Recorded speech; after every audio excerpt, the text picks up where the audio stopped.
Change করেন না। অনিমিত্র 1979 1979 এখন যুগের ডাকটা চালায় সোশ্যালিস্ট পার্টি। ওদের লেখাটাকে দিল এক সময় বাংলাদেশের খবর টবর আমার একটু নিজেদের মধ্যে। নমস্কার, বেঙ্গল ভলান্টিয়ার্সের আজকের বিশেষ লাইভ টেলিকাস্টে আপনাদের প্রত্যেককে আমার স্বাগত জানাই। আমি অনিমিত্র চক্রবর্তী, বেঙ্গল ভলান্টিয়ার্স সাধারণ সম্পাদক। আমার সঙ্গে উপস্থিত আছেন শ্রীমান চক্রবর্তী, বেঙ্গল ভলান্টিয়ার্সের কার্যকরী সম্পাদক, এবং আমার সঙ্গে উপস্থিত আছেন বেঙ্গল ভলান্টিয়ার্সের চেয়ারম্যান শ্রী সুভাষ চক্রবর্তী। সুভাষ দা শুধুমাত্র বেঙ্গল ভলান্টিয়ার্সের সঙ্গে জড়িত নন, সুভাষ দা একই সঙ্গে নিখিলবঙ্গ নাগরিক সংঘ, একটি প্রখ্যাত বাঙালি হিন্দু উপবাস সংগঠনের সাধারণ সম্পাদক এবং বর্তমানে হিন্দু মহাসভার রাজ্য সভাপতি। এখন 21শে ফেব্রুয়ারি নিয়ে বহু চিন্তা, বহু গল্প, বহু আলোচনা যুগের পর যুগ ধরে চলেছে। তার সেই মহিমান্বিত কীর্তি আমরা জানি, তাকে কেন্দ্র করে মুক্তিযুদ্ধ, তারপর ইত্যাদি ইত্যাদি অনেক কিছু হয়েছে বলে আমাদের সামনে একটা গল্প রয়েছে।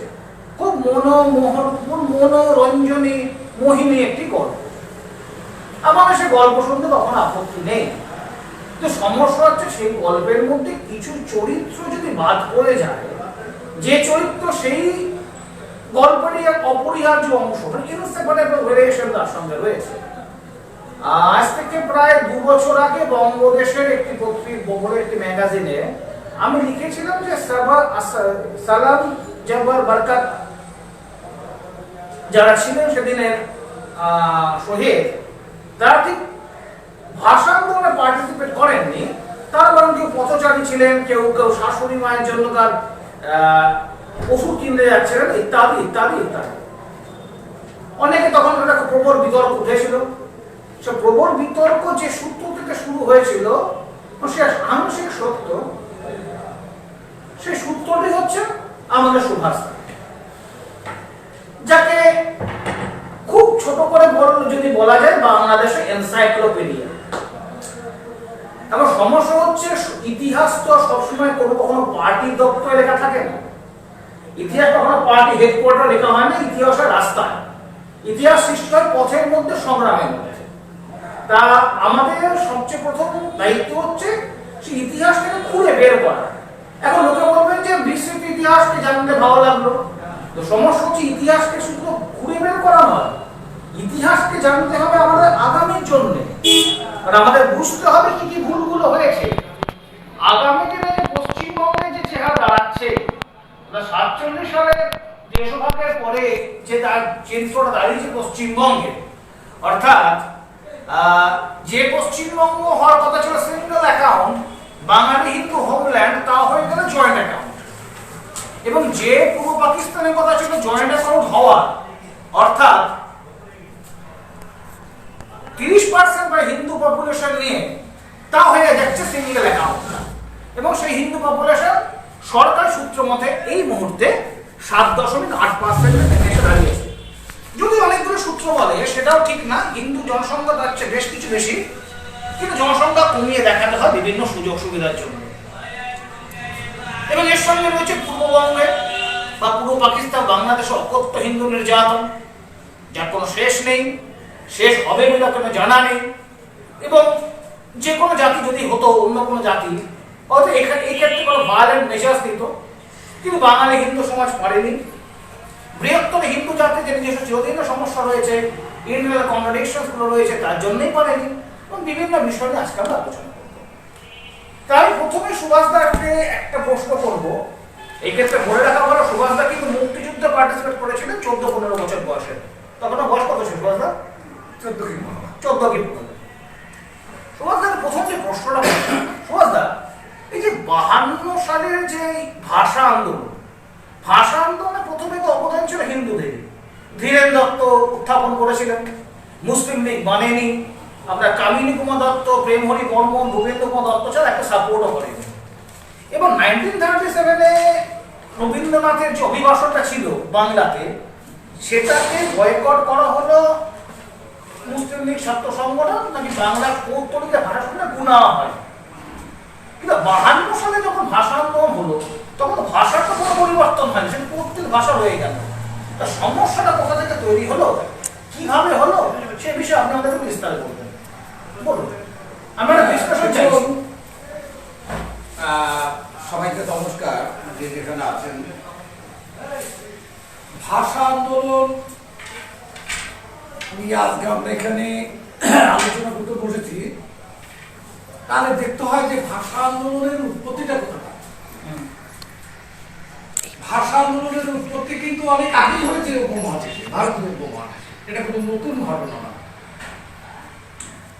আমার বাংলা ভাষা, আমি বাঙালি, বাংলা ভাষা নিয়ে আমার আবেগ আছে, কিন্তু 21শে ফেব্রুয়ারি নিয়ে আমার কোনো আবেগ নেই। এই কারণে যে 1952-তে যে আন্দোলন হয়েছে, যেটাকে খুব বড় করে দেখানো হচ্ছে, তা অনেকটা গোজামিলের ব্যাপার। কিরকম গোজামি করবো? প্রথমে বলবো যে ভারতীয় উপমহাদেশে ভাষা আন্দোলন প্রথম শুরু হয়েছিল 1946 সালে। না, সরি, 1946 নয়, 1846 সালে প্রথম আসামে ভাষা আন্দোলন শুরু হয়েছে। আসামে 1846 সালে যে ভাষা আন্দোলন শুরু হয়েছিল, তখন আপনার 1826 সালে ইস্ট ইন্ডিয়া কোম্পানি প্রথম আসামে বাণিজ্য শুরু করে। এই বাণিজ্য শুরু করার সময় প্রচুর পরিমাণে বাংলা ভাষী মানুষকে সেখানে সরকারি কাজকর্মে নিয়োগ করা হয়। আসামে এই 1826 সাল থেকে ইস্ট ইন্ডিয়া কোম্পানিতে বাণিজ্য শুরু করে। 1836 সালে তারা বাংলা ভাষী লোকদের ওখানে নিয়োগ করে তারা ব্যবসা বাণিজ্য অফিস আদালত সমস্ত শুরু করে। 1846 সালে প্রথম আসামে ভাষা আন্দোলন শুরু হয় ভারতীয় উপমহাদেশে। হেমচন্দ্র বড়ুয়া, যিনি আসামের লিপিকে আমাদের বিদ্যাসাগরের মতো বাংলা লিপি যিনি উন্নত করেছিলেন, আসামের হেমচন্দ্র বড়ুয়া প্রথম আসামি ভাষাকে উন্নত স্তরে পৌঁছে দিয়েছিল। এরপরে ভাষা আন্দোলন যেটা হয়েছে 1882 থেকে 1914 সাল পর্যন্ত হিন্দু মহাসভা সারা ভারতবর্ষে ভাষা আন্দোলন। কিরকম? তখন সরকারি ভাষার কাজকর্ম হতো উর্দু ভাষা, ফার্সি উর্দু ভাষা। হিন্দু মহাসভা এর বিরুদ্ধে তীব্র আন্দোলন গড়ে তুলেছিল, যেটা শুরু হয়েছিল প্রথমে পাঞ্জাব থেকে বাংলা অবধি তীব্রতর আন্দোলন হয়েছিল, এবং ব্রিটিশ গভর্নমেন্ট বাধ্য হয়েছিল হিন্দু মহাসভার এই দাবিকে মেনে নিতে। দ্বিতীয়ত যেটা 1940 সাল থেকে 1953 সাল পর্যন্ত মানভূম আন্দোলন হয়েছে। মানভূমটা তখন বিহারের সাথে যুক্ত ছিল। মানভূমের মানুষ, অধিকাংশ মানুষ যারা বাংলায় কথা বলতো, বাংলায় পড়াশোনা করত, সে মানভূমের মানুষ তারা বিহারের সাথে থাকতে চাইল না। তখন তারা আন্দোলন করে তারা বঙ্গদেশ, বিশেষ করে পশ্চিমবঙ্গের অন্তর্ভুক্ত হচ্ছে। এই আন্দোলন, বাংলাদেশের যে ভাষা আন্দোলন, পূর্ব বাংলায় যে ভাষা আন্দোলন, এটা কোনো নতুন ব্যাপার নয়, এটা বহু পুরনো। এই উপমহাদেশের আন্দোলন থেকেই পূর্ব বাংলার বাংলা ভাষার আন্দোলন।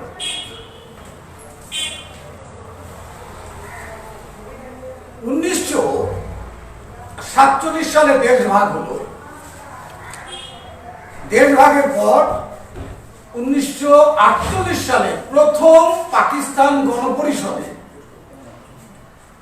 গণপরিষদে যখন জিন্না দাবি তুললো পাকিস্তানের একটাই ভাষা হবে রাষ্ট্রভাষা, সেটা হলো উর্দু। আপনি পিছিয়ে দিকে আসুন, ওটা দেখতে পাচ্ছেন না ঠিক মতো না। এবারে আপনি আপনি দেখতে একটু ভালো বসুন না, ঠিক আছে। মুখের দিকে মানুষ না থাকলে 1948 সালে পাকিস্তান গণপরিষদে যখন রাষ্ট্রভাষা উর্দুর দাবি উঠল, তখন পাকিস্তান সংসদে অন্যতম সংসদ সদস্য ধীরেন্দ্রনাথ দত্ত তিনি প্রতিবাদ করে বলেন, না, পাকিস্তানের রাষ্ট্রভাষা বাংলা হওয়া প্রয়োজন। রাষ্ট্রভাষা বাংলা হওয়ার প্রয়োজন, কারণ পাকিস্তানের যে জনসংখ্যা তার 73% মানুষ বাংলায় কথা বলে, উর্দুতে কথা বলে মাত্র 3%। পাকিস্তানে পাখতুন ভাষা আছে, বেলুচ ভাষা আছে, সিন্ধি ভাষা আছে, এক একটা ভাষা এক এক রাজ্যের এক এক রকম। তো উর্দু মাত্র 3% লোক যেহেতু বলে, আর 73% লোক যেহেতু বাংলা বলে, সেই কারণেই পাকিস্তানের সংখ্যাগরিষ্ঠ ভাষাভাষী মানুষ হচ্ছে বাংলা ভাষী, বাংলাকে রাষ্ট্রভাষা করা। সেদিন পাকিস্তান সংসদে যত সংসদ সদস্য ছিল তার সিংহভাগ এই দাবিকে সমর্থন করেনি, এমনকি পূর্ববঙ্গে যারা মুসলিম সদস্য ছিল তারাও এই দাবিকে সমর্থন করেনি। একমাত্র প্রেমহরি বর্মন, প্রেমহরি বর্মন সংসদে তিনি ধীরেন্দ্রনাথ দত্তের এই প্রস্তাবকে সমর্থন করেন। তিনি ছিলেন রংপুরের সংসদ সদস্য। আর এই আন্দোলনের সাথে যারা পরামর্শ দিয়েছেন এবং আন্দোলনকে সমৃদ্ধ করেছেন বিপ্লবী ভূপেন্দ্রনাথ দত্ত, শিরীষ চট্টোপাধ্যায়, মনোরঞ্জন ধর, রবীন্দ্র বন্দ্যোপাধ্যায়, এরা অনেকেই ছিল। বেশিরভাগ হিন্দুরাই এই আন্দোলনটাকে প্রথম শুরু করে। মুসলমানরা তখন বাংলা ভাষা নিয়ে কোনো মাথায় ঘামাচ্ছে, হিন্দুরাই আন্দোলন শুরু করে। কিন্তু 52 সালের এই যে ঘটনাটা ঘটলো সুভাষদা, যে সালাম জামার নামটা মনে পড়ছে না আমার, কি আমার কাছে আছে, সব নাম আছে, আমি নিয়ে আসছি। রফিক সালাম জামার বরকাত, এই 4 জনকে মারা গেলেন। 4 জনকে কেন্দ্র করে এক অভূতপূর্ব উন্মাদনা সৃষ্টি হলো। আচ্ছা, আমার একটা প্রথম প্রশ্ন আপনার কাছে, যে আপনি যখন পূর্ব পাকিস্তানে ছিলেন 5-10 দশকে, তখনও কি প্রতি বছর ভাষা আন্দোলন নিয়ে এত কিছু হতো? একদম না। ভাষা আন্দোলন তখন নামগন্ধই ছিল। 21 ফেব্রুয়ারি কোনো কিছু হতো না? ওই সামান্য কিছু টুকটাক হতো ঢাকায়, মানে বিশাল বড় মিছিল না, এসব কিছু হতো না। এটা 71-এর পর থেকে শুরু হয়েছে। 71-এর আগে কোনো ব্যাপারই ছিল না? এটা কোনো শব্দই ছিল না। আচ্ছা, তার মানে এটা কি একটা পলিটিক্যাল প্রপাগান্ডার রাজনৈতিক একটা অংশ, এবং সারা পৃথিবীকে বাংলাদেশ রাষ্ট্রীয়ভাবে ব্ল্যাকমেল করছে। কিরকম? এরা যেভাবে ভাষা আন্দোলনকে সামনে এনে দেখাচ্ছে যে আমরা মাতৃভাষার জন্য জীবন দিয়েছি, রক্ত দিয়েছি, একেবারে বাজে কথা। 52 সালের 21শে ফেব্রুয়ারি সকাল 10টায় যে মিছিল ভাগে ভাগে বেরিয়েছে অংশ বিশেষ, কারণ তখন 144 ধারা ছিল, 10 জন করে ঢাকা বিশ্ববিদ্যালয়ের বাইরে, ভিতর থেকে বাইরে আসতে, ঢাকা জিন্না ভেনুকে, হ্যাঁ, তারা বাইরে আসতে। এবং এই করতে করতে করতে করতে বেশ ভালো কিছু লোক জমায়েত হয়। মিছিল যখন এগোতে থাকে, পুলিশ তখন এলোপাথারি গুলি চালাতে থাকে।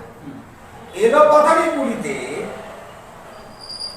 এখানে মারা যায় শহীদ জব্বার। জব্বারের জন্ম হচ্ছে 10ই অক্টোবর 1919 সালে ময়মনসিংহ জেলার গফরগাঁও উপজেলার পাঁচর গ্রামে জন্মগ্রহণ করেন।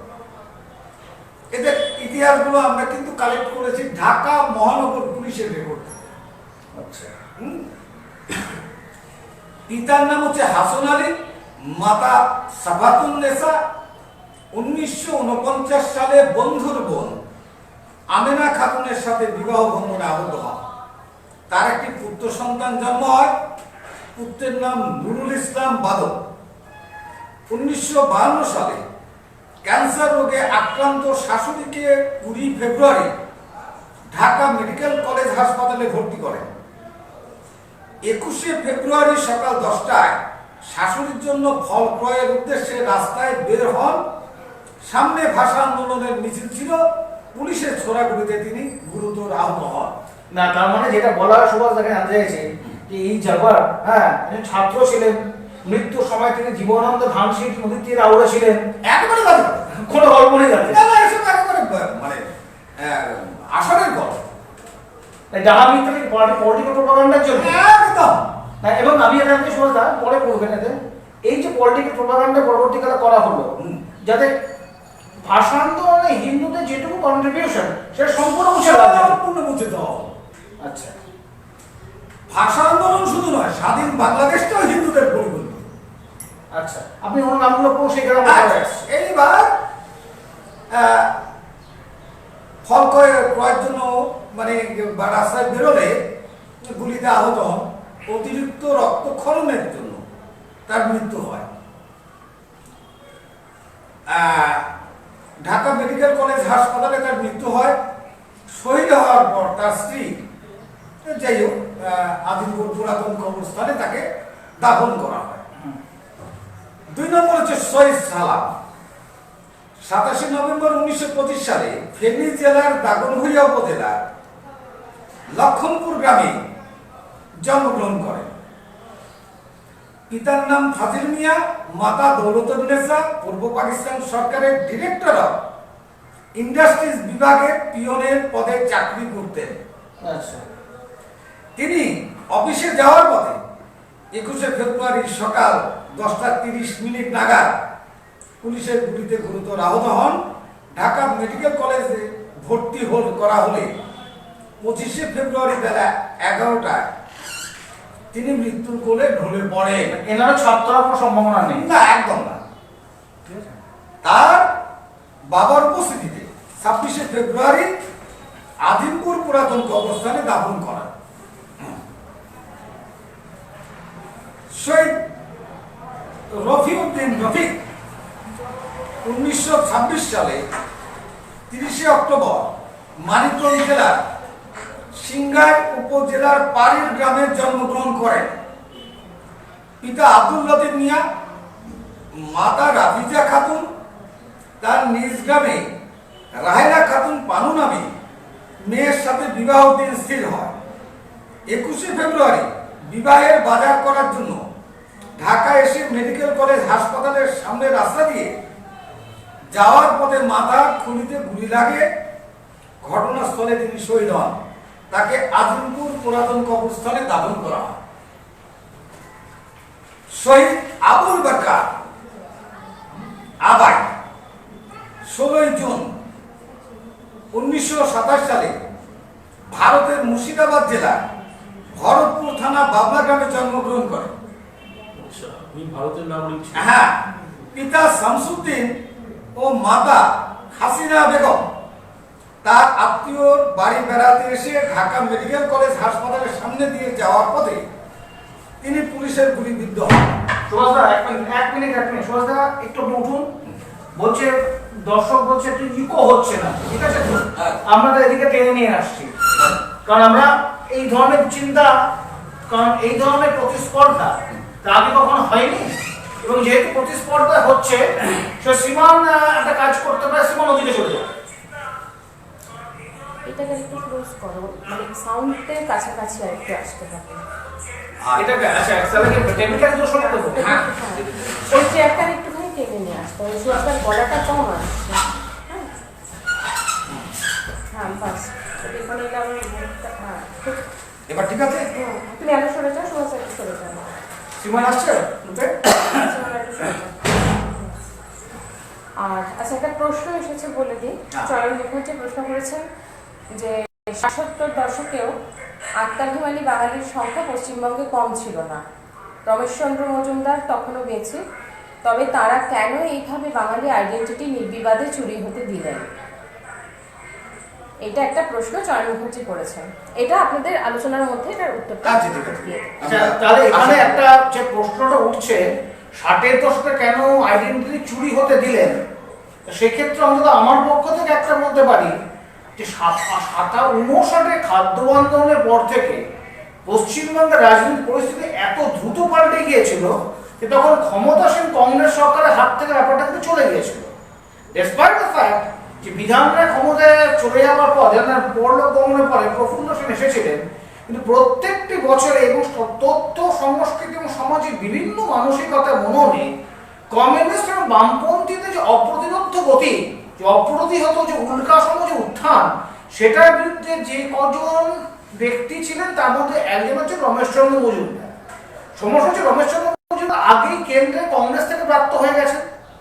উনি প্রতিবাদ করেছেন নেহেরুর বিরুদ্ধে, নেহেরু ওনাকে বাদ দিয়ে সে ডক্টর তারাচাঁদকে দিয়ে একটা ডিস্টর্ট হিস্ট্রি লিখিয়েছে স্বাধীনতা সংগ্রামে, একদম। এবং এরপর বাদ হলেন বামপন্থার কাছে। শ্যামাপ্রসাদ মুখোপাধ্যায়ের মৃত্যু না হলে, মানে মার্ডারটা না হলে, জনসংঘ থাকলে বা হিন্দু মহাসভা থাকলে হয়তো চিত্রটা আমরা অন্য কিছু দেখতে হয়তো পারতাম, কিন্তু বাই 1963 ডেস্টিনি ওয়াজ সেট, এবং সেটা কিন্তু খুব পরিষ্কার আমাদের কাছে। আমরা যতই পর্যালোচনা করছি এটা কিন্তু আমাদের কাছে ক্লিয়ার, তাই না সুভাষদা? এবার সুভাষদা বলবেন। আচ্ছা, আগে এই চ্যাপ্টারটা আমরা ধীরে হ্যাঁ, ধীরে নিয়ে আসি। আজকে যেহেতু 21শে ফেব্রুয়ারি, 100 এইটা আসলে সুভাষদা সবকিছু এত রিলেটেড না, এতই সম্পর্কিত, লোকে প্রশ্ন আসছে। না না না, নিশ্চয়ই আপনাদের প্রশ্ন থাকলে আপনারা প্রশ্ন অবশ্যই। করবে, আমরা যথাসাধ্য চেষ্টা করব আপনাদের উত্তরগুলো দেওয়ার জন্য।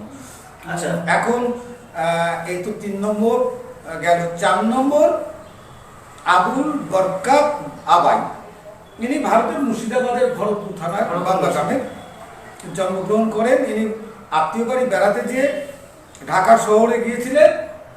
মেডিকেল কলেজ হসপিটালের সামনে দিয়ে রাস্তা ফুটপাথ দিয়ে যাওয়ার সময় পুলিশের গুলিতে মারা যান।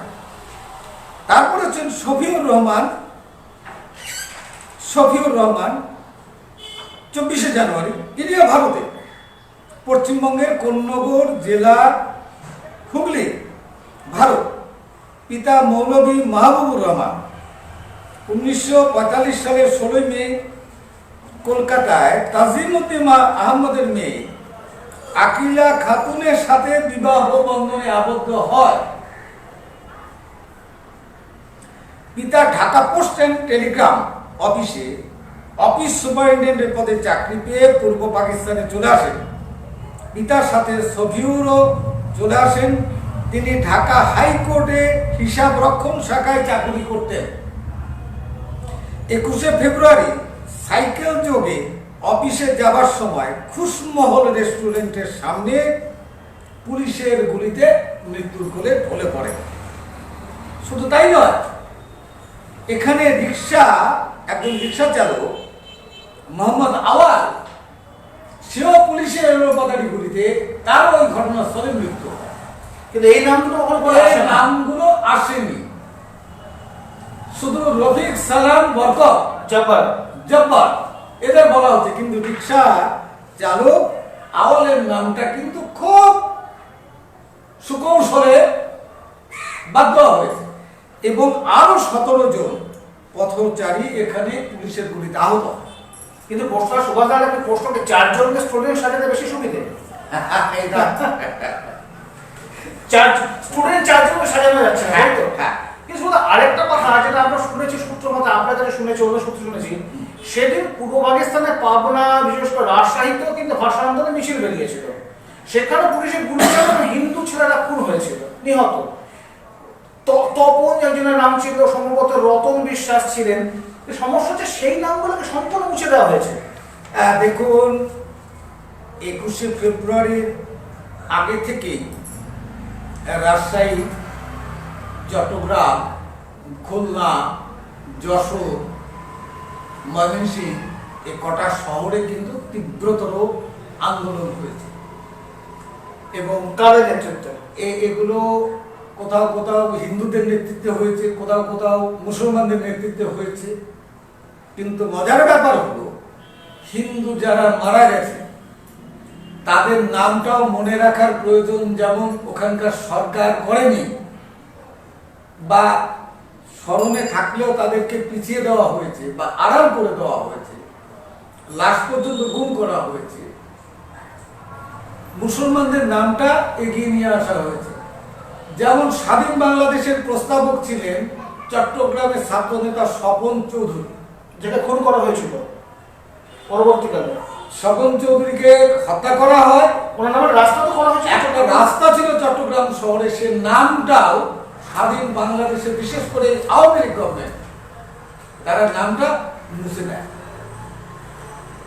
স্বাধীন বাংলাদেশের পতাকাটা যিনি তৈরি করেছিলেন তার নাম হচ্ছে শিবনারায়ণ দাস। তিনি ছাত্র শক্তি দলের নেতা ছিলেন, কুমিল্লা তার বাড়ি। হ্যাঁ, ছাত্র শক্তি দলের নেতা, কুমিল্লাতে তার বাড়ি।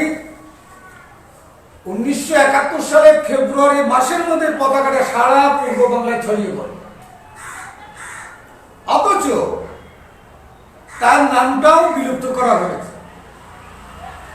বাংলাদেশের জাতীয় প্রতীক যে শাপলা ফুল বা শালুক ফুল আমরা দেখছি, এটাও পূর্ববঙ্গের কুষ্টিয়া জেলার একজন হিন্দু ছেলে, কি সাহা, আমার নামটা মনে নেই, ভুলে গেছি, স্মৃতিতে নেই এই মুহূর্তে, সে ছিল, সে প্রস্তাবক ছিল এবং ছবি এঁকে শালুক ফুল দিয়ে স্বাধীন বাংলা গভর্নমেন্টের কাছে প্রস্তাব করেছিল যে এই ফুলটাকে বাংলাদেশের জাতীয় প্রতীক হিসাবে ঘোষণা করা। কিন্তু যেমন জগজ্যোতি দাস কিচ্ছু হয়নি, এর নামটা হারিয়ে গেছে। এর নামটা হারিয়ে গেছে। এমনকি স্বাধীন বাংলাদেশে যে স্বাধীন বাংলা সরকার শপথ গ্রহণ করেছিল মেহেরপুরের আমবাগানে, যেটার নাম এখন বর্তমানে মুজিবনগর বলা হয়, ওই জায়গাটাও হিন্দুর জমি, বৈদ্যনাথতলা। 125 বিঘের উপরে হিন্দুর জমি। এমনকি ওখানে যে স্বাধীনতা সংগ্রামের সময় সরকার শপথ গ্রহণ করে, তার মাইক গিয়েছিল ভারতে, আমাদের বর্ডার এলাকার বেতাই বাজার বলে একটা জায়গা। বেতাই বাজার থেকে তখন আমাদের যে বিএসএফ এর পূর্বাঞ্চলীয় ডিআইজি ছিলেন গোলক মোহন মজুমদার, তার তত্ত্বাবধানে মাইক গিয়েছিল বেতাই বাজার, বেতাই, শাহপুর, দেবনাথপুর, খানজিপুর, নাটনা, এই সমস্ত এলাকা থেকে যারা 47-এ দেশভাগের পরে রিফিউজি হয়ে আসছে, তাদের ঘরের ছেলে মেয়েরা দল বেঁধে আমবাগানে যে জয় বাংলা, জয় বাংলা স্লোগানে যে মুখরিত করেছিল সেদিন। জয় বাংলার সঙ্গে জয় ইন্ডিয়াও ছিল। শুনুন, জয় ইন্ডিয়াটা ছিল না তখন, আচ্ছা, কিন্তু তারাই যে স্বাধীন বাংলা স্লোগান দিয়ে সরকার গঠনের অনুষ্ঠানকে লোকে লোকারণ্য করে প্রায় হাজারের বেশি ভারতীয় এই অনুষ্ঠানে যোগ দিয়েছিল। বাংলাদেশের ইসাখালী আর কামদেবপুরের দুটো গ্রামে 100 কম মানুষ ওই স্থানে সেদিন অংশগ্রহণ করেছে। তৎকালীন পূর্ব পাকিস্তান, তৎকালীন পূর্ব পাকিস্তান। এবং সেটা ইতিহাস থেকে মুছে দেওয়া। ইতিহাস থেকে ওটা বলাই হয়নি, এটা বলাই হয়নি। আমি যে ইতিহাস বই পড়েছি 71 সম্পর্কে, যে সমস্ত লেখা পড়েছি বড় বড় ঐতিহাসিক লেখকদের, সেখানে আপনি যে কথাগুলো বলছেন তার বিন্দুমাত্র উল্লেখ আমি কোথাও পাই। কোনো উল্লেখই নেই। যে ইতিহাসের ন্যারেটিভ যেগুলো লেখা হয়েছে বাংলাদেশের ইতিহাসে, সেই বাংলাদেশের ইতিহাসে কিন্তু কোনো রকম না, এগুলো বলাই হয়, এগুলোর কোনো উল্লেখ আমরা পাই, উল্লেখই নেই। আরে আমরা আমাদের অনুজা লিখেছেন যে ধীরেন্দ্রনাথ দত্তের ভূমিকাকেও সম্পূর্ণভাবে মুছে দেওয়া, একদম মুছে দেওয়া হয়। ধীরেন্দ্রনাথ দত্তর আজকে কোনো নামই নেই। যে কুষ্টিয়াতে করা হয়েছিল, পাক বাহিনীতে তাকে খুন করা ভয়ঙ্কর খুন হয়েছে, ছেলে যে কুষ্টিয়াতে যতীন্দ্রনাথ মুখোপাধ্যায়ের জন্মদিন পালন করতে গেলে মঞ্চের ওপর বোমা এসে পড়ে, সেই ভূমিতে যে ধীরেন দত্তের নামটা মুছে যাবে, এটা আশ্চর্য তো কিছু নেই কখনো। কি সুভাষদা? একদম ঠিক, একদম ঠিক। ইতিহাস থেকে তো সম্পূর্ণ মুছে দেওয়া হয়েছে। হিন্দুদের যে অবদান যে ছিল, এবং সবচেয়ে বড় কথা হচ্ছে এটা হচ্ছে এপারে আমাদের ত্রুটি, আনফর্চুনেটলি এটা হিন্দুত্ববাদী, হিন্দু জাতীয়তাবাদের ত্রুটি বলে মনে করি আমরা। যেহেতু আমরা অল্টারনেটিভ সোর্সে দিকে আছি বেঙ্গল ভলান্টিয়ার্স থেকে, যেহেতু আমরা মূল ধারাতে নেই, মূল ধারা যে বড় বড় যারা রয়েছেন যে এখনো পর্যন্ত 1946 ছেড়ে দিচ্ছি, 47 থেকে শুরু করে এই মুহূর্ত পর্যন্ত পূর্ব পাকিস্তান বা বাংলাদেশে কটা হিন্দু গণহত্যা ঘটেছে তার কোনো কম্প্রিহেন্সিভ লিস্ট এখনো তৈরি হয়নি। কত রিফিউজি ইনফ্লো হয়েছে কোনো লিস্ট নেই। কবে কবে কবে কোন রিফিউজি ঢুকেছে, কোন বছর ঢুকেছে, কোন সময় ঢুকেছে, বর্ষার আগে ঢুকেছে না পরে ঢুকেছে, থেকে একটা লিস্ট পুরো খুঁজে পাওয়া যায় না। 2001 জেনোসাইডে যখন ভোলাতে ওই পাশবিক অত্যাচার হলো, লিটন বাদশা কামারুজ্জামান বাচ্চু দুটো ছেলে সাংবাদিককে ক্ষুধাও হয়ে গেল, এক রাত্রিতে 800 হিন্দু মহিলাকে গণধর্ষণ করা হলো এবং সমগ্র বিশ্ব মুখরিত নিন্দায় জাফর ইকবাল মার খেয়েছিলেন ঢাকাতে, মনে আছে আমার এখন। শাহরিয়া কবির আমার বাড়িতে বোমা পড়েছিল।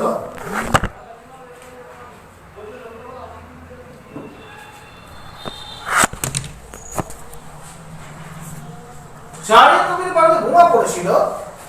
ইউনাইটেড নেশনস এর প্রত্যেকটা ফ্লোরে হিউম্যান রাইটস রিপোর্টকে কেন্দ্র করে হই হই নড়েই পড়ে গিয়েছিল। একমাত্র স্টেটসম্যান এবং হিন্দু কাগজ ছাড়া ভারতবর্ষের কোন মিডিয়া বা কলকাতার কোন মিডিয়া একটি বর্ণ লেখেনি। যে যুগান্তর এবং আনন্দবাজারে মুখরিত দিয়েছিল 60-এর দশক পর্যন্ত হিন্দু অত্যাচারের বিরুদ্ধে, সে যুগান্তর উঠে যাওয়ার পরে যে আনন্দবাজার ছিল তার জার্নালিস্টিক এথিক্স মানে একটা বর্ণ লেখেনি স্যার। এবং বামপন্থীরা তারা ছেড়ে দিচ্ছে, তারা তো ইনহেরেন্ট অ্যান্টি হিন্দু, হিন্দু উদ্দেশ্যে সম্পূর্ণ কোনো কিছু হিন্দুর পক্ষে যাবে তারা সহ্য করতে পারে না। সমস্যাটা হচ্ছে এইখানটাতে যে আমাদেরও কিন্তু এই সময় কর্তব্যটা বুঝতে হবে যে আমরা আজকে একটা আলাপ আলোচনা হচ্ছে সুভাষদার সঙ্গে, সীমান আছে, আমি আছি, গুরুন আছে, বেঙ্গল কর্নাটের পক্ষ থেকে। আমরা কিন্তু চাইছি ব্যাপারগুলোকে বুঝতে, হোয়াট হ্যাজ গন রং, সমস্যাটি কোথায়। যে বাঙালি হিন্দু 1860 থেকে 1935 পর্যন্ত স্টিপ রাইজ করলো এইরকম করে স্কাই রকেটের মতো, 34 সালে যে ভারত রক্ষা আইনে চিন্তা ভাবনা হলো, 35 সালে সেটাকে গ্রহণ করে, 37 সেটা 37 সালে প্রমাণকে সামনে হলো, সেই সময় থেকে বাঙালি হিন্দু যে এইভাবে যে পড়ে গেছে একদম ওঠা এবং নামাটা, সেটা কারণগুলো আমাদের বুঝতে হবে। এবং কারণগুলো বোঝার জন্যই কিন্তু আজকে আমরা এই আলোচনায় মিলিত হচ্ছি। সুভাষদাকে আমি জানতে চাই, সুভাষদা পূর্বপদ ভাষা আন্দোলনের ইতিহাসে সম্পূর্ণ ফ্লট একদম। এবং আপনার কথা বাংলা, বাংলা কিসের বাংলাদেশ, কিসের ভাষা আন্দোলন, আমার প্রশ্নটা এখানে। আচ্ছা, আমি সুভাষদা জানতে চাইছি, 37 সালে মুসলিম লীগের ছাত্র সংগঠন বললেন পৌত্তলিকদের ভাষা, মানে 37 সালে যখন শ্যামাপ্রসাদ মুখার্জি ক্যাটেগরি ভেসি রবীন্দ্রনাথ সমাবর্তন উদাহরণ দিচ্ছে বাংলাকে, 37 থেকে 52 ওখানে তারা অনুসর্গ চন্দ্রবিন্দু পর্যন্ত পাল্টানো হয়নি কোথাও। তা সেই পৌত্তলিকদের ভাষা আমবাঙালি ভাষাটা হয়ে গেল, সেই ট্যাকটিক্সটা আমি যেন বোঝাতে চাই। দেখুন, আমাদের প্রথমে বুঝতে হবে যে ভারত ভাগ, পূর্ববঙ্গ একসময় ভারতেরই অঙ্গরাজ্য ছিল, মুঘল আমলেও ছিল, ব্রিটিশ আমলেও ছিল। শুধু 47 সালে আমাদের দুর্বলতার কারণে দেশটা ভাগ হলো, পূর্ববঙ্গটা হয়ে গেল পূর্ব পাকিস্তান। আমরা বারবার এদেরকে চিন্তা ভুল করেছি। আমাদের এই জায়গাটাই সবচেয়ে বড় ভুল। আমরা এদের প্রতারণার কাছে, এদের জালিয়াতির কাছে, এদের মানে এই যারা দেশ ভাগকারী, ভারত বিভাগকারী, হিন্দু বিদ্বেষ এবং ভারত বিদ্বেষ থেকে এই দেশ ভাগ হয়েছে, এই কথাটা আমরা কখনো বোঝার চেষ্টা করিনি। তাহলে কি বলতে চাইছেন পশ্চিমবঙ্গ সৃষ্টির একটা ডেসপারেশন, মানে প্রাণপণে একটা হিন্দুদের বাঁচানোর জন্য প্রচেষ্টা? একদম একদম। হিন্দু ভাষা ছাপিয়ে পড়েছিল কংগ্রেস। কিন্তু আমরা এই কথাটা এখনো বুঝতে চাইছি না। পশ্চিম বাংলায় আমরা ভাষা আন্দোলন আজকে পালন করছি, কিন্তু এই ভাষা আন্দোলনের মাধ্যম দিয়ে ধীরে ধীরে বাংলাদেশি আগ্রাসনটা আরো প্রসারিত হচ্ছে। বাংলাদেশে 16 কোটি লোক, 16 কোটি লোকের মধ্যে 2 কোটি লোক যারা হিন্দু আছে তাদের নামটাই বাংলায়, আর যে 14 কোটি মুসলিম আছে তাদের কার নামটা আছে বাংলায় আমাকে দেখান। কোথায় কার নাম আছে? বেগম খালেদা জিয়া, এটা কি বাংলা নাম? হাসিনা ওয়াজেদ, এটা কি বাংলা নাম? মোহাম্মদ হুসেন মোহাম্মদ এরশাদ, এটা কি বাংলা নাম? তোফাজ্জল হোসেন, এটা কি বাংলা নাম? সেখানে কবিতার সৃষ্টি হচ্ছে ওইখানে তো দাদির কবর ডালিম গাছের তলে 30 বছর ভিজিয়ে রেখেছি দুই নয়নের তলে। এটা কি বাংলা কবিতা? ওইখানে তোর দাদির কবর ডালিম গাছের তলে 30 বছর ভিজিয়ে রেখেছি দুই নয়নের জলে। এটাকে আরবি ইসলামীকরণ দুই মিলে ভাষার একটা সৃষ্টি, ওখানে আলাদা বাংলা হচ্ছে, আরবি ফার্সি অধিক একেবারে। যেখানে মানে আপনি বলছেন হিন্দু বাংলা মুসলমানের বাংলা সম্পূর্ণ আলাদা ভাষা বাংলা ভাষাই হচ্ছে ভারতীয় ভাষা, ভারতীয় ভাষার থেকে উৎপত্তি, সংস্কৃত ভারতীয় সংস্কৃত থেকে যে সংস্কৃত ভাষা সেই সংস্কৃত থেকেই তার একদম। আপনি শুধু বাংলা ভাষা শুধু নয়, মার্ক টোয়েনের ভাষায় তার যে মন্তব্য, সমস্ত ভাষার জননী ভারতবর্ষ, পৃথিবীর সমস্ত ভাষার জননী হচ্ছে ভারতবর্ষ। 7,500 ভাষা ছিল পৃথিবীতে, 1,000 ভাষা ইতিমধ্যে লুপ্ত হয়ে গেছে, 6,500 ভাষা এই মুহূর্তে সারা পৃথিবীর মানুষের মুখে ভেসে বেড়াচ্ছে। আমরা প্রত্যেকটা ভাষাকে শ্রদ্ধা করি, প্রত্যেকটা ভাষাকে আমরা সম্মান করি, কিন্তু আজকে বাংলাদেশে যা হচ্ছে ভাষার নাম করে এবং বাংলাদেশের এই জালিয়াতি, এটা আমাদের গর্বের বিষয় নয়। বাংলা ভাষা বাঙালি বাংলাদেশি বললে আজকে সৌদি আরবে জায়গা পাওয়া যায় না। আজকে একটি কলকাতার দৈনিক পত্রিকায় একটা লেখা বেরিয়েছে, এক ভদ্রমহিলা বিদেশ থেকে লিখেছেন যে সৌদি আরব এমনকি আপনার মিডল ইস্টের বিভিন্ন দেশে বাংলাদেশি এবং বাংলা ভাষা শুনলে সেখান থেকে গলা ধাক্কা দিয়ে তাড়িয়ে দিচ্ছে। এই কারণে তারা জালিয়াতি করছে, তারা ধর্ষণ করছে, চুরি করছে, ডাকাতি করছে, এমনকি যাবার ভিসা জাল করে নিয়ে যাচ্ছে, যাবার পাসপোর্টটা জাল করে নিয়ে যাচ্ছে।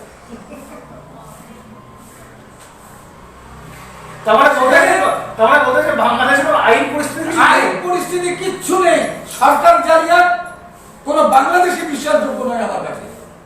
আমি নিজের দেশে জন্মেছি, আজকের যা পরিস্থিতি বাংলাদেশে কোন বাংলাদেশি বিশ্বাসযোগ্য নয়। হিন্দু মুসলমান সব মিলে একেবারেই সব।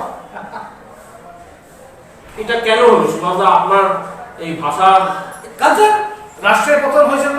রাষ্ট্রের পতন, রাষ্ট্র কঠোর হাতে কঠোরভাবে আইনের শাসন প্রয়োগ করতে পারেনি। আইনের শাসন প্রয়োগ করলে এটা হতো না। এবং ভাষা আন্দোলনের যে ইতিহাস রচনা করা হয়েছে তার পক্ষপাত দুষ্ট, অনেক মিথ্যে, অনেক অতিরঞ্জন, অনেক ইয়ে তৈরি হয়েছে। 1971 সালে মুক্তিযুদ্ধ হয়েছে, 1 কোটি রিফিউজি দেশে আসছে, 1 কোটি রিফিউজির মধ্যে 95% ছিল হিন্দু। এসব কথা কেউ বলে না। মুক্তিযুদ্ধের যে সরকার করা হয়েছে সে সরকারের মধ্যে একজন হিন্দুকে পিয়নের কাজ দেওয়া হয়নি। মনোরঞ্জন লাল, ফণীভূষণ মজুমদারদের মতো মানুষ, মনীষী ছিলেন তো, মনীষী এদের মতো মানুষ, যোগ্য মানুষ থাকতে একটা হিন্দুকে স্বাধীন বাংলা গভর্নমেন্টের মন্ত্রী করা হয়নি। তাজউদ্দিন, নজরুল ইসলাম ষড়যন্ত্র করে সমস্ত হিন্দুদের বাদ দিয়ে দিয়েছে। ওটা তো সেকুলার বলা হয়, কিন্তু কিসের সেকুলার? বলো এটা নাকি খান্ডাতার মোস্তাক আছে বেটার এলিমেন্ট। আরে না না, এর সব হচ্ছে ভাওতা কথা, ভাওতা গল্প। আপনারা দেখুন না, আপনি স্বাধীন বাংলা মন্ত্রিসভার যে লিস্ট, তালিকা বের করুন, বের করে দেখান কোথায় হিন্দু ছিল। একটা হিন্দুকে মন্ত্রী করা হয়নি। অথচ স্বাধীনতার জন্য 25 লক্ষ হিন্দু নির্মম হত্যার শিকার হয়েছে। বাংলাদেশের স্বাধীনতার জন্য প্রায় 25 লক্ষ মারা গেছে, পাতাতে নেই। 2 লক্ষ ধর্ষিত মহিলার মধ্যে 1.5 লক্ষ হিন্দু মেয়ে ধর্ষিত হয়েছে। লক্ষ লক্ষ কোটি টাকার সম্পদ ধ্বংস হয়েছে, লুট হয়েছে। হিন্দুরা সে অনুপাতে বাংলাদেশে কোনো মান মর্যাদাই পায়নি। উপরন্তু আরো হিন্দু শূন্য হয়েছে, হিন্দু শূন্য করেছে। 71-এর পর থেকে তো আরো হিন্দু শূন্য হওয়া শুরু হলো। আমরা বঙ্গবন্ধু মুজিবুর রহমান সম্পর্কে কি কথা বলতে পারেন? উনি বঙ্গবন্ধু নন। কিসের বঙ্গবন্ধু? বাংলাটাই 2 ভাগ হয়ে আছে। উনি নিজে ওনার রাজনীতির হাতে খড়ি মুসলিম লীগ। কলকাতায় মুসলিম লীগের কাছ থেকে রাজনীতির হাতে করি যতগুলো 46-এর দাঙ্গা, ক্যালকাটা গ্রেট কিলিং, তার মধ্যে ওনার ভূমিকা ছিল। তারপর উনি দেশ ভাগে, ভারত ভাগের যে আন্দোলন, তার মধ্যে উনি একজন ছিলেন। মুসলিম লীগের লাহোর প্রস্তাব, তারপরেও সোহরাবুদ্দিন সঙ্গে তো গান্ধীজি একেবারে সোহরাবুদ্দিন মন্ত্র শিষ্য নয়, পায়ে পড়া শিষ্য মুজিব ছিল পাকিস্তান বন্ধু। আমি বঙ্গবন্ধু না বলে ওনাকে পাকিস্তান বন্ধু বলতে চাই। আজকে যেহেতু তার দল ক্ষমতায় আছে, তারা জোর করে মানুষের উপর চাপিয়ে দিচ্ছে। আওয়ামী লীগ, আজকে যে আওয়ামী লীগ, আওয়ামী শব্দটা তো উর্দু শব্দ, বাংলা শব্দ কোথায়? আওয়ামীটা উর্দু শব্দ তৈরি। 1949 সালে বাংলা পাকিস্তান আওয়ামী মুসলিম লীগ গঠিত হয় এবং তার গঠন করেন মৌলানা আব্দুল হামিদ খান ভাসানী। আব্দুল হামিদ খান ভাসানীর হাত ধরে শেখ মুজিবুর রহমানের আওয়ামী লীগে প্রবেশ। তো আওয়ামী লীগ মুসলিম লীগ থেকে যে মুসলিম শব্দটা বাদ দেওয়াকে হিন্দু ভোট, হিন্দু সমর্থনের জন্য 1949 থেকে 1955 সাল পর্যন্ত আওয়ামী লীগের যে গঠনতন্ত্র ছিল, সেই গঠনতন্ত্রে পরিষ্কার উল্লেখ ছিল যে কোন অমুসলিম এই দলের সদস্য পদ পাওয়ার যোগ্য বলে বিবেচিত হবে না। 1952 যখন ভাষা আন্দোলন হচ্ছে তখনও আওয়ামী লীগের ওই কথাই রয়েছে। 1955 পরে আওয়ামী লীগে অমুসলিমরা সদস্য পদ পেতে থাকে। অমুসলিমরা 1955 এর পর, মানে যখন আপনার মানে বলতে গেলে 55 থেকে 56 যুক্ত ফ্রন্টটা রয়েছে, প্রভাস চন্দ্র নাইক তখন finance minister, Dhiren Dutta minister এবং আরো 4-5 মিনিস্ট্রি হিন্দুদের হাতে। এবং একটা কথা আছে, আমি একটা জায়গায় পড়ছিলাম সমস্ত পাকিস্তান অ্যানালিস্টের ইয়েতে, যে বলছে যে আইয়ুবের যে মিলিটারি জুনটা যেটা হয়েছিল 58-এ, এটা ছিল পূর্ব পাকিস্তানে হিন্দুদের ক্ষমতায়নকে শেষ করার জন্য। একদম বলা হচ্ছে that one and only excuse was to curb the disturbances in the East Pakistan Parliament. তো সমস্যা হচ্ছে পূর্ব পাকিস্তান পার্লামেন্ট তখন কোনো পূর্ব পাকিস্তান পার্লামেন্টে তখন কোনো সমস্যা ছিল না, সমস্যা একটাই ছিল, হিন্দুরা মেস ছিল।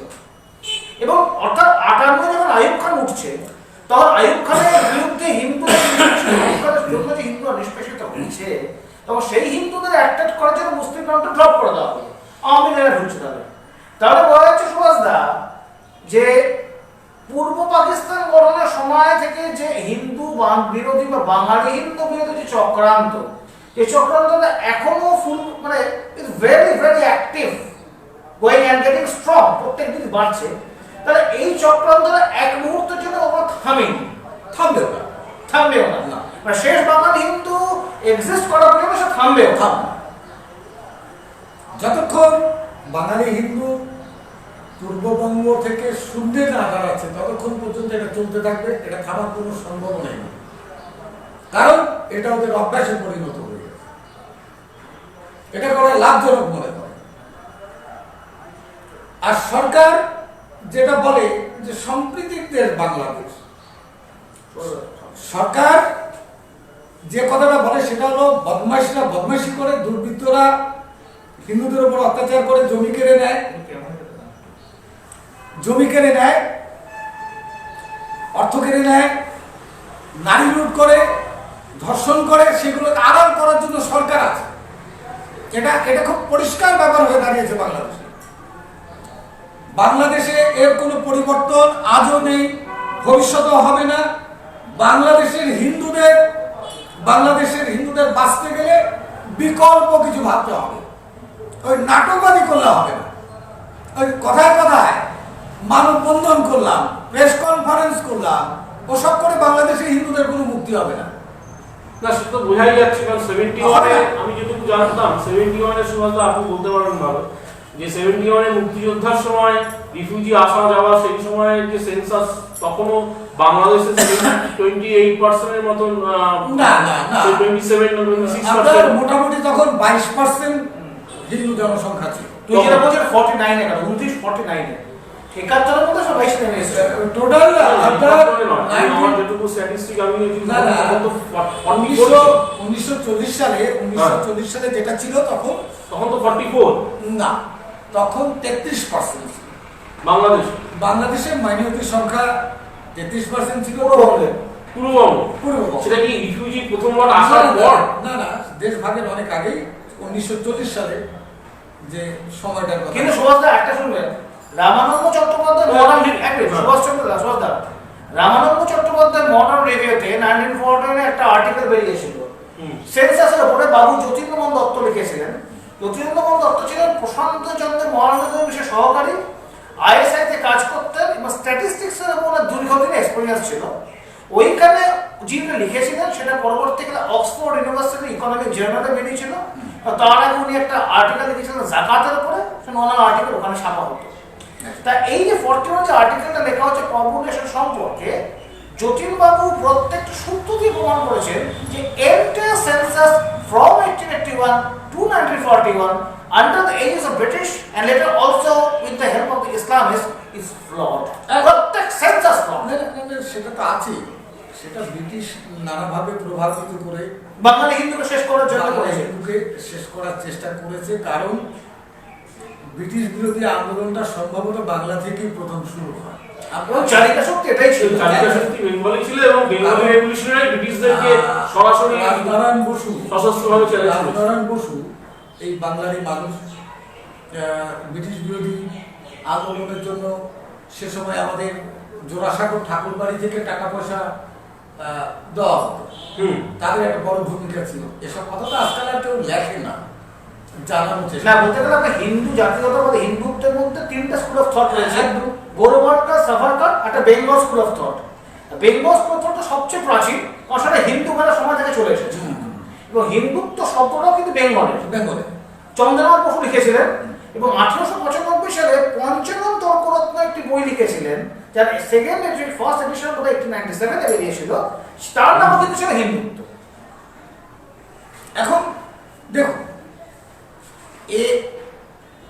আমরা সবসময় আবেগে চলি। আমি একটা প্রেসে আমার পত্রিকা ছাপছি, পত্রিকা ছাপার সময় এই ঠিক 21শে ফেব্রুয়ারি নিয়ে তার একটা ছোট একটা বুকলেট বের করছি। তার মধ্যে আহারে ওহরে কীর্তন করে ঢাকা বিশ্ববিদ্যালয়ের ছেলেরা জীবন দিয়েছে, অমুক দিয়েছে, তমুক দিয়েছে। তা প্রেসের মালিককে জিজ্ঞাসা করলাম এটা কে লিখেছে, তো বললো তাকে পাওয়া যাবে, বললাম হ্যাঁ। যাই হোক, দুদিন বাদে তাকে পেলাম। দুদিন বাদে তাকে পেয়ে যখন আমি চেপে ধরলাম, যারা মারা গেছে ঢাকা বিশ্ববিদ্যালয়ের ছাত্র, আপনার কাছে কি প্রমাণ আছে? সে বলছে না, আমার কাছে তো কোনো প্রমাণ নেই। তারা আপনি লিখলেন কি করে? বলছে ওই শুনে লিখলাম, ইতিহাস শুনে, ইতিহাস মৌখিক ইতিহাস। আরে আপনি তো ভালো লেখেন, আপনার লেখার ধাঁচও ভালো, কিন্তু আপনি এত বড় একটা অসত্য তথ্য দিয়ে দিলেন, সবাই ঢাকা বিশ্ববিদ্যালয়ের ছাত্র।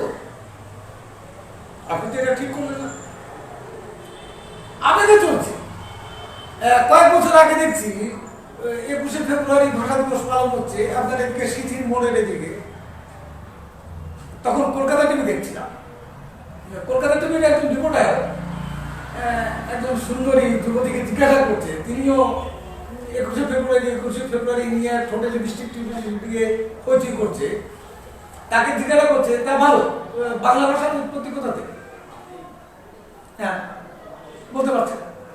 আরেকজনকে বলতে বলো বাংলা ভাষার উৎপত্তি কোথা থেকে? বলতে পারছে না। প্রশ্নটা কিন্তু ছোট, কিন্তু একটা কঠোর প্রশ্ন করেছে। কঠোর সত্য, চিরন্তন সত্য প্রশ্নটা। বাংলা হচ্ছে সংস্কৃতের দুহিতা, কন্যা। এবার তাই না? অবশ্যই এরা তো বলতে পারছে না। ভাষা আন্দোলনের প্রভাব ফেরি করে বেড়াচ্ছে, ফুলের মালা দিচ্ছে, রবি সালাম জব্বার বলে বুক চাপিয়ে বেড়াচ্ছে। আসল ঘটনাটাই এরা কেউ জানে না। বাংলা ভাষা বাংলাদেশের যাতে আচ্ছা, আবার এটাও দেখছি যে এখানকার আমাদের তথাকথিত কিছু বুদ্ধিজীবী যে এসব আলাদা শব্দ বেরিয়েছে আমাদের মিডিয়া তৈরি, যে বিদ্যজন, বুদ্ধিজীবী, কিছু লোক তাদেরকে বিদ্যজন বলে দেখানো হয়, কিছু লোক বুদ্ধিজীবী বলে দেখানো হয়। এই পশ্চিমবাংলায় যা দেখানো হয় অন্য কোনো রাজ্যে এইরকম গোটাবিদের কথা কখনো বলা হয় না। কয়েকজন লোক বুদ্ধিজীবী আর সব নির্ভর।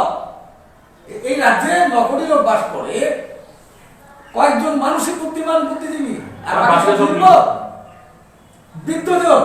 এরাই সব পান্ডিত, হ্যাঁ বিদ্যজন। আর বাকি লোকগুলো সব অশিক্ষিত।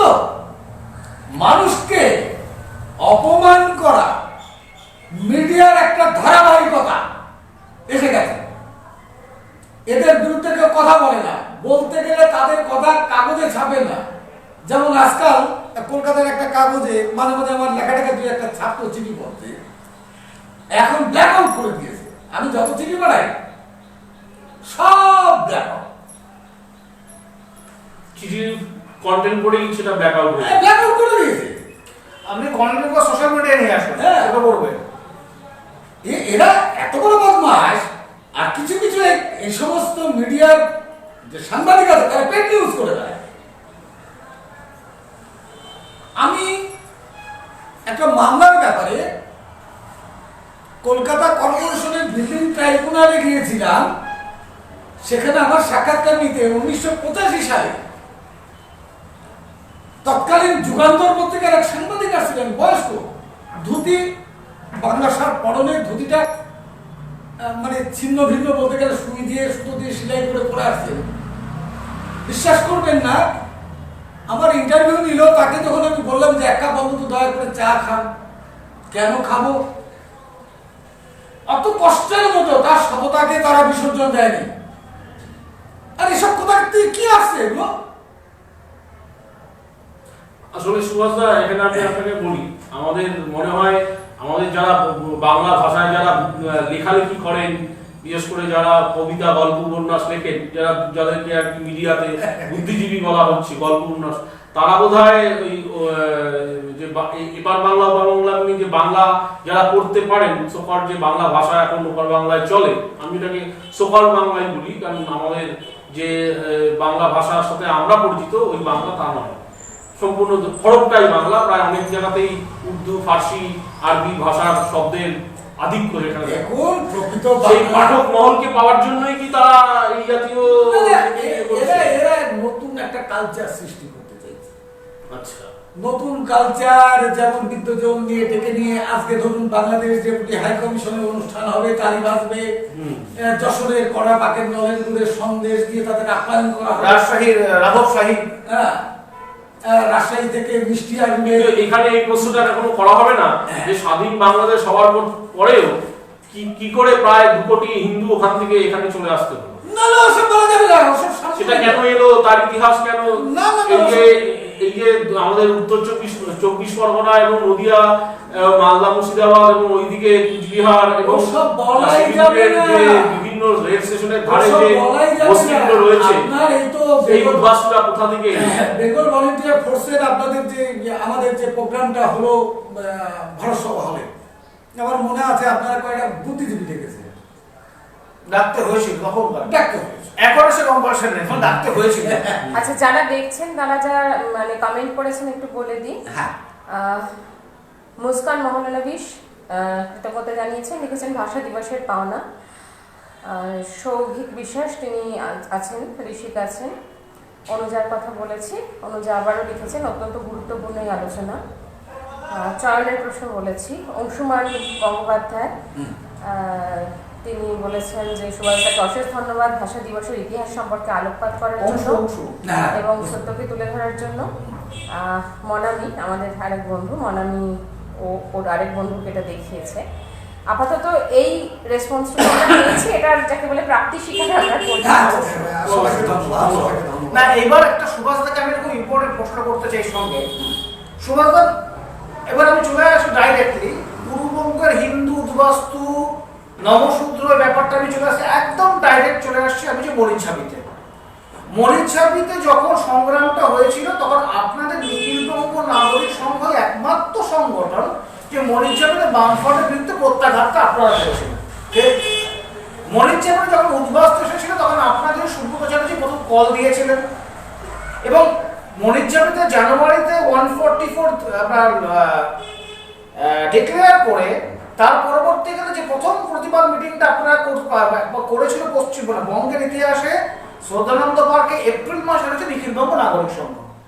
এবং আরেকটা গুরুত্বপূর্ণ বিষয় হচ্ছে, অত্যন্ত গুরুত্বপূর্ণ বিষয়, যে নিখিলবঙ্গ নাগরিক সংঘের সঙ্গে চিরদিনই নিহারিত দত্ত মজুমদার মহাশয়ের আর্থিক যোগাযোগ রয়েছে এবং বামফ্রন্টের বিরুদ্ধে যে আপনারা যে মামলা করেছিলেন আপনাদের উৎসাহে আপনাদের নেতৃত্বে, সেই মামলাটা করেছে নিহারিত দত্তবাবুর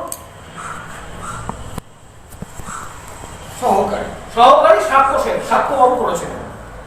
এইখানে একটা ইন্টারেস্টিং ব্যাপারটা হচ্ছে এই দুটো কথা আমরা মাথায় রাখতে হবে।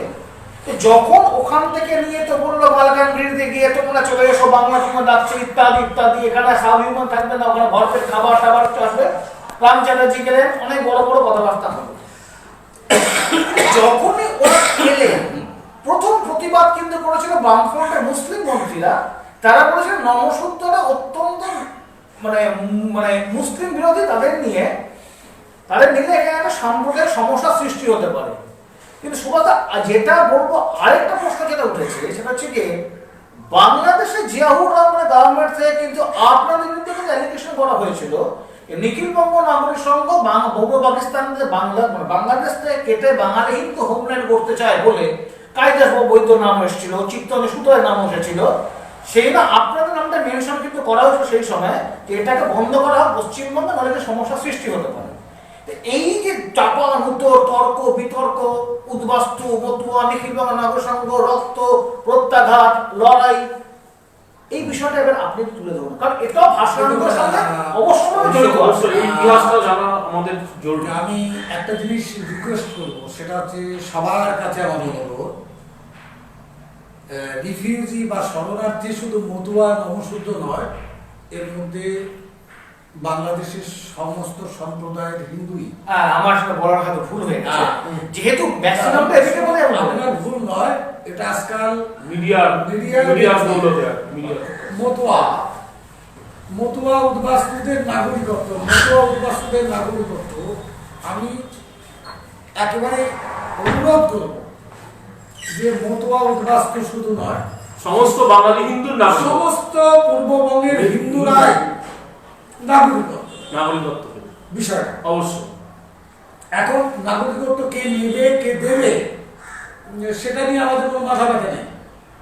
আমরা নিখিলবঙ্গ নাগরিক সংঘ নাগরিকত্বের পক্ষে ছিলাম না, এখনো নেই।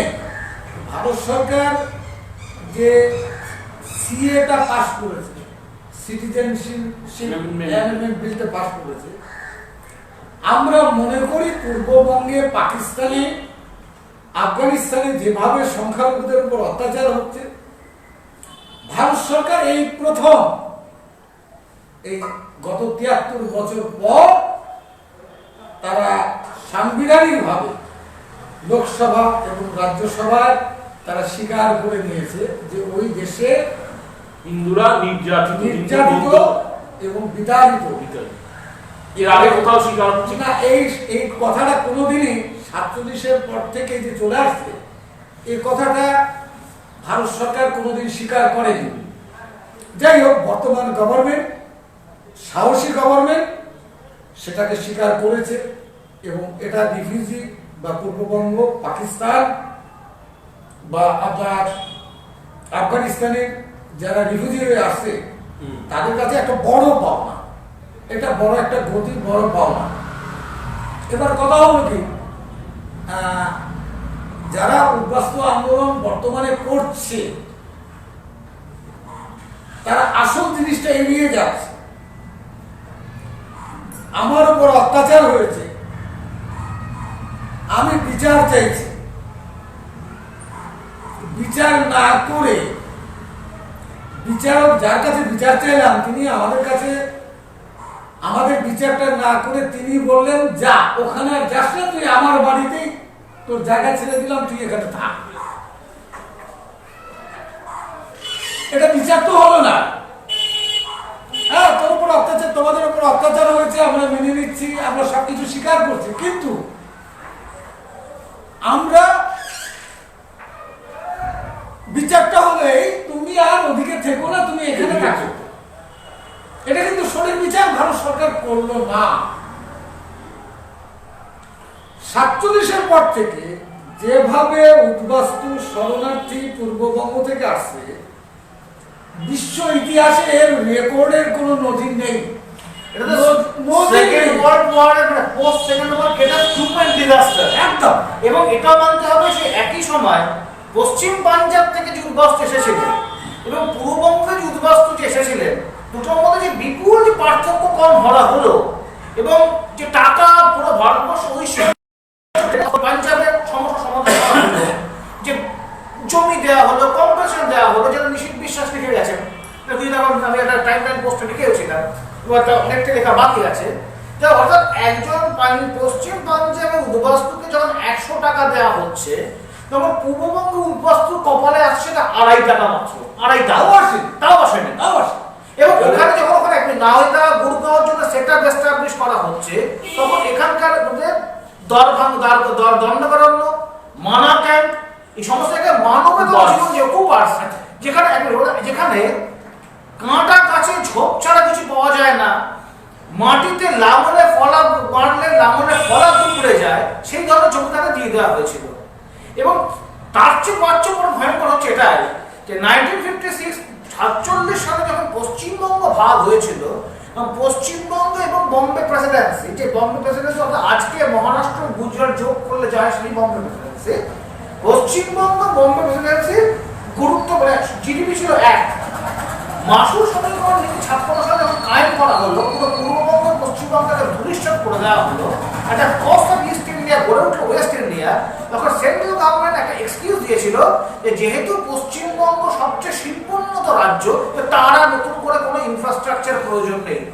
প্রয়োজন কি ছিল না সে সময় হচ্ছে এখন। অধিকাংশ একটা ভয়ঙ্কর উদ্বাস্তু জনসংখ্যার চাপ এসে পড়েছে রাজ্যের উপরে, এবং তাদের আমাদের যে লেজিটিমেট যে ল্যান্ড, সেই ল্যান্ডগুলো ছিল যে বাংলাদেশে গর্বে এবং অর্থনীতি ভেঙে পড়েছে, তখন একটা রাজ্যের কি অবস্থা হতে পারে, যে রাজ্য রাডারলেস, নেতৃত্বহীন, তার আদর্শ দৃষ্টান্ত হচ্ছে পশ্চিমবঙ্গ এই মুহূর্তে। আচ্ছা, এবার আমি যাচ্ছি মরিচঝাপি প্রসঙ্গে। মরিচঝাপি অ্যাকচুয়ালি আমাদের কোনো এজেন্ডা ছিল না। সবে মাত্র 1977 সালে 23 নভেম্বর আমাদের নিখিলবঙ্গ নাগরিক সংঘ আত্মপ্রকাশ করেছে। আমরা হঠাৎ করে দেখছি শিয়ালদা টিয়ালদা দিয়ে খবর আসছে, শিয়ালদায় রিফিউজি, মারা ক্যাম্প থেকে চলে আসছে, বসিরহাটে রিফিউজি, হাসনাবাদে রিফিউজি, ক্যানিং এ রিফিউজি, দলে দলে রিফিউজি, সুন্দরবনের দিকে যাচ্ছে। যাই হোক, তখন আমাদের সংগঠন যেহেতু রিফিউজি সংগঠন, আমরা এগোতে লাগলাম, একটু একটু করে খবর নিয়ে এগোতে লাগলাম যে ঠিক আছে, ওখানে যদি এরা স্বনির্ভর হতে পারে, এরা যদি বসবাস করতে পারে, খারাপ কি? মরিচঝাপি উদ্বাস্তুরা কারোর সাহায্য ছাড়াই, কোনো সহযোগিতা ছাড়াই সেখানে তারা চিংড়ি মাছের চাষ করেছে। তারা বলেছিল যে আমাদের কারো কোনো সাহায্য সহযোগিতার দরকার নেই, আপনারা শুধু আমাদের এখানে থাকবেন, আমরা আমাদের ভাগ্য নির্ধারণ করে নেব, সারা পশ্চিমবঙ্গকে বিদেশি মুদ্রায় এনে দেব, আমরা যে গলদা বাগদা চিংড়ির চাষ করব, আমরা সেই গলদা বাগদা চিংড়ির চাষ দিয়েই মাছ দিয়ে আমরা বহু বিদেশি মুদ্রা আনতে পারব। রঙ্গলাল গোলদার বলে একজন ছিলেন, তার সাথে আমার ব্যক্তিগত পরিচয়, ভালো পরিচয় ছিল। রঙ্গলাল গোলদারের পরিবার এখন ঘুটিয়ারি শরীফে পথের শেষ বলে একটা গ্রাম আছে, সেখানে তার পরিবার বাস করে। উনি মারা গেছেন, রঙ্গলাল বাবু। তো রঙ্গলাল বাবু উনি বলেছিলেন একসময় যে আমরা নদীর জল হাতে তুলে বলে দিতে পারি যে কখন মাছ আসবে আর কখন মাছ আসবে না, কারণ আমরা নদীর দেশের মানুষ। আমরা নিখিলবঙ্গ নাগরিক সংঘ তরফ থেকে বহুবার আমরা মরিচঝাপিতে গিয়েছি, আমাদের দলের লোকজন গিয়েছি। আমাদের সংগঠনের যিনি তখন জেনারেল সেক্রেটারি ছিলেন সুব্রত চ্যাটার্জি, সুব্রত বাবু গিয়েছেন, কালিদাস গুপ্ত গিয়েছেন, বীরেন্দ্রনাথ বিশ্বাস গিয়েছেন। বারবার আমরা সেখানে যে আমাদের উদ্দেশ্য ছিল যে এদেরকে কিভাবে আরো শক্তিশালী করা যায়। তো প্রথম যখন যে দেখলো যে বাচ্চারা নোনা জল, শিশুরা নোনা জল খেতে খেতে মারা যাচ্ছে, সেখানকার লাশ নিয়ে নদীর জলে ভাসিয়ে দিচ্ছে মা বাবা, তখন কলকাতায় ফিরে সুনীল গঙ্গোপাধ্যায়, তখনকার দিনে শৈবাল লাহিড়ী, সুনীল গঙ্গোপাধ্যায়, এদের সাথে যোগাযোগ করা হলো, বুদ্ধিজীবীদের নিয়ে মিটিং করা হলো, বিভিন্ন সমাজের প্রতিষ্ঠিত মানুষদের নিয়ে মিটিং টিটিং করে সিদ্ধান্ত হলো যে মরিচাপিতে একটা কল আপাতত বসানো। তখনকার দিনে মরিচাপিতে কল বসানো খুব ব্যয়বহুল ব্যাপার। ওই কলটি বসাতে নিখিলবঙ্গ নাগরিক সংঘ চাঁদা করে টাকা কলকাতা থেকে নিয়ে 1,25,000 টাকা দিয়ে মরিচঝাড়িতে প্রথম নিখিলবঙ্গ নাগরিক সংঘ কলটা বসিয়েছে। এবং সেখানে মিষ্টি জল ওঠার ফলে নিখিলবঙ্গ নাগরিক সংঘের আরো পরিকল্পনা ছিল যে আরো একাধিক কল বসানো হবে, কারণ মরিচঝাড়ির দ্বীপটার যে এরিয়া সেটা 25 বর্গ কিলোমিটার, কয়েক হাজার ফ্যামিলি, একটা কলে তো হবে না, আরো কল বসাতে হবে। তো সেই অনুপাতে আমরা পরিকল্পনা নিয়ে যে কোথা থেকে টাকা সংগ্রহ করা যায়। তখন সে সময় গোবিন্দচন্দ্র নস্কর কংগ্রেসের, তিনি আমাদের সহযোগিতা করেছিলেন। আরএসপির লোকজন ওখানে যারা আছে কুমির বাড়িতে, তারা সহযোগিতা করেছিলেন। এখন অনেক গোলমেলে ব্যাপার ঘটে গেল তার মধ্যে, যেটা প্রথমে অবজেকশন দিল বাংলাদেশ গভর্নমেন্ট, যে মরিচঝাড়ি যেটা যে ভৌগোলিক অবস্থান তার পাশাপাশি বাংলাদেশ, মরিচঝাড়িতে যদি এই উদ্বাস্তু বসবাস করতে পারে এবং নিখিলবঙ্গ নাগরিক সংঘের ঘাঁটি গড়ে উঠতে পারে, জ্যোতিবাবু এবং মোরারজি দেশাই গভর্নমেন্টের কাছে তার আশঙ্কা প্রকাশ করলেন যে কোনো মুহূর্তে রিফিউজিরা আমাদের বাংলাদেশ আক্রমণ করতে পারে। কারণ নিখিলবঙ্গ নাগরিক সংঘের এজেন্ডায় রয়েছে হোমল্যান্ড, বাঙালি হিন্দু হোমল্যান্ড। পূর্ববঙ্গের সংখ্যালঘু হিন্দু, বৌদ্ধ, খ্রিস্টানদের জন্য তাদের পরিকল্পিত হোমল্যান্ড রয়েছে এবং এটা বর্ডার সাইড সুন্দরবনে, এটা আপনারা ইমিডিয়েট ব্যবস্থা করেন। আর এই ফাঁকে জ্যোতিবাবু চাইছিল যে ওই মানুষগুলো তারা সিপিএম এ যোগ দিক। কিন্তু ওই মানুষগুলো কোন রাজনৈতিক দলে তারা যেতে ইচ্ছুক ছিল না। জ্যোতিবাবু ক্ষিপ্ত হয়ে পুলিশ দিয়ে, তার ক্যাডার দিয়ে যেভাবে নির্মম ভাবে মরিচঝাড়ি ধ্বংস করেছে তা ইতিহাসে বিরল ঘটনা। সুভাষদা, ক্যাডার না, কোন ক্যাডার?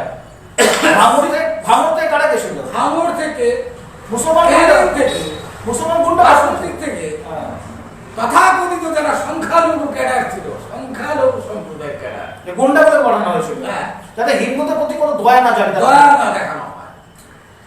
আচ্ছা, একটু বলে দিই, আবার কয়েকজন জয়েন করেছেন, অনিন্দ্য চৌধুরী, মানস দাস, এরা দেখছেন, এরা নমস্কার জানিয়েছেন।